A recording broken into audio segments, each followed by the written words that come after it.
Operation Sindoor సమయంలో పాకిస్తాన్కు China నేరుగా సైనిక సాంకేతిక సహాయం అందించిందన్న విషయాన్ని తొలిసారి అధికారికంగా అంగీకరించింది బీజింగ్. పాక్ ఎయిర్ బేస్లో చైనా నిపుణులు పనిచేశారని చైనా ప్రభుత్వ మీడియా వెల్లడించింది. దీంతో ఇండియా పాక్ యుద్ధ సమయంలో డ్రాగన్ పాత్రపై మరోసారి చర్చ మొదలైంది. ఆపరేషన్ సింధూర్ సమయంలో పాకిస్తాన్కు సహాయంగా చైనా తెర వెనుక నుంచే కాకుండా నేరుగా రంగంలోకి దిగిందా? ఇప్పటి వరకు అనుమానాలుగానే ఉన్న విషయం ఇప్పుడు అధికారికంగానే బయటపడింది.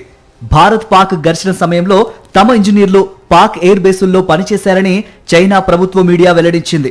చెంగ్ aircraft design and research institute కు చెందిన జాంగ్గెంగ్ అనే ఇంజనీర్ పాకిస్తాన్ కు ప్రత్యక్ష సాంకేతిక సహాయం అందించాడని చెప్పాడు.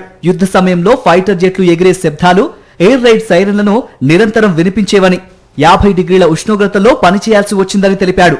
ఇది తమ యుద్ధ తంత్రపు సామర్థ్యానికి గుర్తింపు మాత్రమే కాదు, పాక్ తో తమ బంధానికి నిదర్శనమని వ్యాఖ్యానించాడు. పెహల్గాంలో జరిగిన ఉగ్రదాడిలో 26 మంది మరణించిన తర్వాత భారత్ ఆపరేషన్ సింధూర్ ను చేపట్టింది. పాక్ ఆక్రమిత కశ్మీర్లోని ఉగ్ర శిబిరాలపై భారత సైన్యం భారీ దాడులు చేసింది. ఈ ఆపరేషన్ లో జైషే మహమ్మద్, లష్కరే తోయిబా, హిజ్బుల్ ముజాహిద్ కు చెందిన 100 మందికి పైగా ఉగ్రవాదులు హతమైనట్లు భారత్ ప్రకటించింది. అయితే ఈ సమయంలో పాకిస్తాన్ కు చైనా పూర్తి స్థాయిలో సహకరించిందని అప్పటి నుంచే భారత సైన్యం చెబుతోంది. పాకిస్తాన్ వద్ద ఉన్న సైనిక సామాగ్రిలో 81% చైనా తయారీదేనని భారత army deputy chief lieutenant general Rahul R Singh గతంలో వెల్లడించారు. చైనా పాకిస్తాన్ను తమ ఆయుధాలను లైవ్ ల్యాబ్ లో ఉపయోగిస్తోందని ఆయన వ్యాఖ్యానించారు. పాకిస్తాన్ వైమానిక దళం ప్రస్తుతం చైనా తయారు చేసిన J-10C ఫైటర్ జెట్లను వినియోగిస్తోంది. 2020లో 36 J-10C యుద్ధ విమానాలు, 250 PL-15 క్షిపణుల్ని పాకిస్తాన్ కొనుగోలు చేసింది.